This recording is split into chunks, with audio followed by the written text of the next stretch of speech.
লাইলাতুল কদরে নফল নামাজ পড়বো 2 রাকাত করে। মাগরিবের পর থেকে ফজরের আগ পর্যন্ত এই সময়ের মধ্যে যখনই আপনার সুযোগ হবে তখনই আপনি নামাজে দাঁড়াবেন এবং নামাজে দাঁড়িয়ে প্রথমে নিয়ত করবেন যে আমি এখন 2 রাকাত নফল নামাজ কিবলামুখী হয়ে আল্লাহর সন্তুষ্টির জন্য আদায় করিতেছি।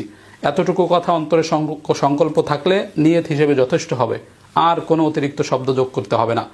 এইভাবে নিয়ত করে আল্লাহু আকবার বলে দাঁড়িয়ে যাবেন, সানা পড়বেন সুবহানাকাল্লাহুম্মা অথবা আল্লাহুম্মা বাঈদ বাইনি। সানা পড়ার পরে আউযু বিল্লাহ বিসমিল্লাহ পড়ে আলহামদুলিল্লাহি রাব্বিল আলামিন সূরা ফাতিহা শেষ করার পরে বিসমিল্লাহ পড়বেন। বিসমিল্লাহ পড়ে যে কোনো একটা সূরা পড়বেন। এখানে নির্দিষ্ট কোনো সূরা নেই যে এই সূরা পড়তে হবে, যে কোনো সূরা আপনি পারেন পড়বেন। প্রয়োজনে এক সূরা বারবার পড়বেন, প্রয়োজনে একাধিক সূরা প্রথম রাকাতেই পড়ে ফেলবেন, কোনো সমস্যা নেই।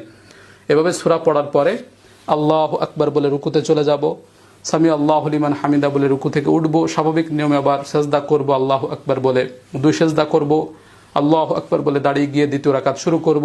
শুরুতে আমরা বিসমিল্লাহ পড়ব, বিসমিল্লাহির রহমানির রহিম পড়ে সূরা ফাতিহা পড়ব আলহামদুলিল্লাহি রাব্বিল আলামিন।